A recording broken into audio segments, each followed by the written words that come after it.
Bienvenidos, mi nombre es Nicole Ramos Trujillo, soy estudiante de la Facultad de Odontología de la Universidad Nacional Federico Villarreal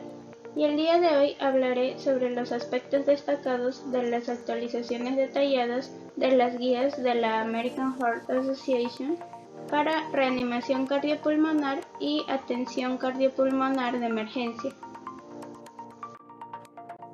En 2015, el International Liaison Committee on Resuscitation inició un proceso de evaluación continua de evidencias, cuyo objetivo fue de acortar el tiempo transcurrido entre la publicación de evidencia relacionada con la reanimación y su incorporación en las recomendaciones de las guías. En tal sentido, periódicamente se emite un documento que resume los aspectos destacados de los cambios incorporados en las actualizaciones detalladas de las guías de la American Heart Association. La información compartida a continuación es respecto al año 2018. La revisión sistemática del 2018 giró en torno a la siguiente interrogante. En adultos y niños en cualquier contexto, ya sea intrahospitalario o extrahospitalario, que presentan un paro cardíaco y ritmo desfibrilable por fibrilación ventricular o taquicardia ventricular sin pulso, en cualquier momento durante la reanimación cardiopulmonar o inmediatamente después del retorno de la circulación espontánea,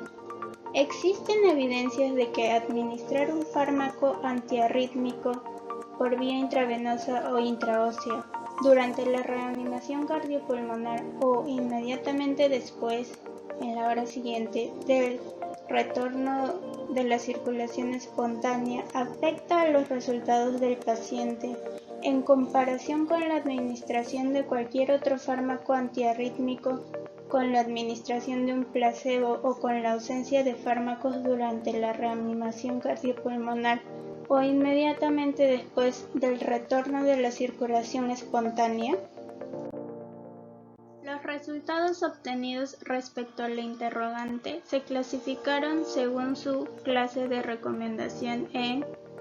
clase 1, en la que el beneficio era mucho mayor al riesgo,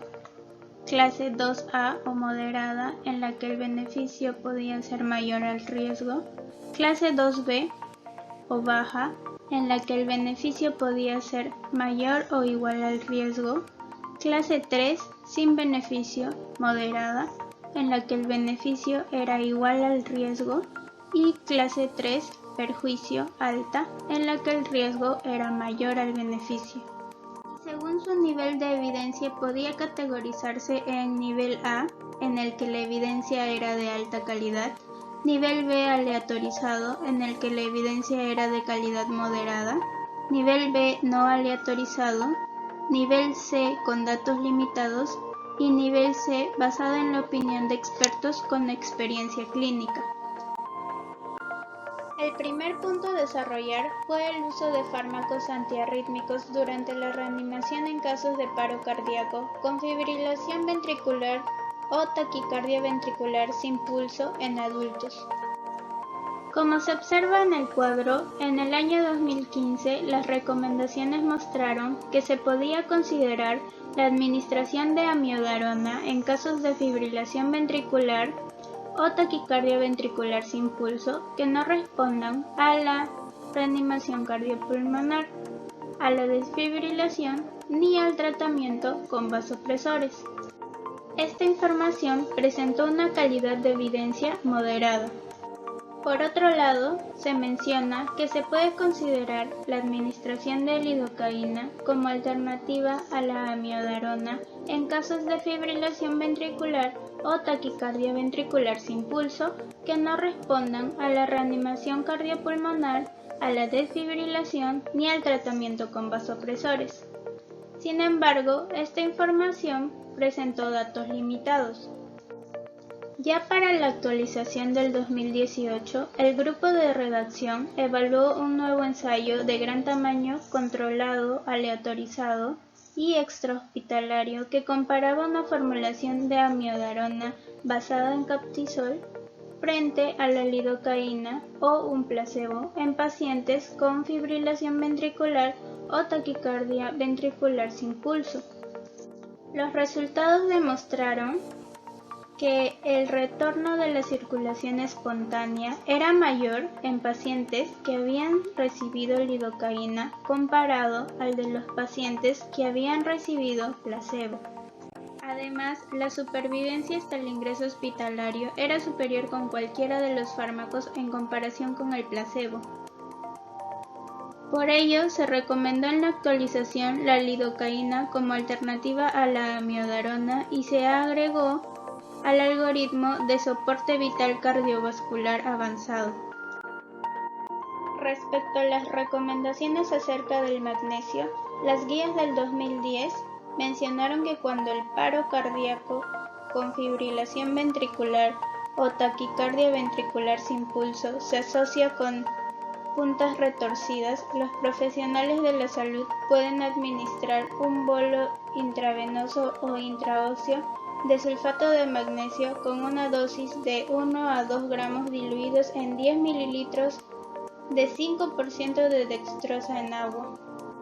Mientras que en las guías del 2015 no se recomienda el uso rutinario de magnesio para pacientes adultos que presentan fibrilación ventricular o taquicardia ventricular sin pulso. La recomendación actual vuelve a afirmar que el magnesio no se debe utilizar de forma rutinaria en casos de paro cardíaco y resalta que puede considerarse para el tratamiento de puntas retorcidas, es decir, taquicardia ventricular polimórfica asociada a un intervalo QT prolongado. El segundo punto a desarrollar fue la administración de fármacos antiarrítmicos inmediatamente después del retorno de la circulación espontánea tras un paro cardíaco en adultos. En las guías del 2015 se menciona que no existen evidencias adecuadas que avalen el uso rutinario de un beta bloqueante después de un paro cardíaco.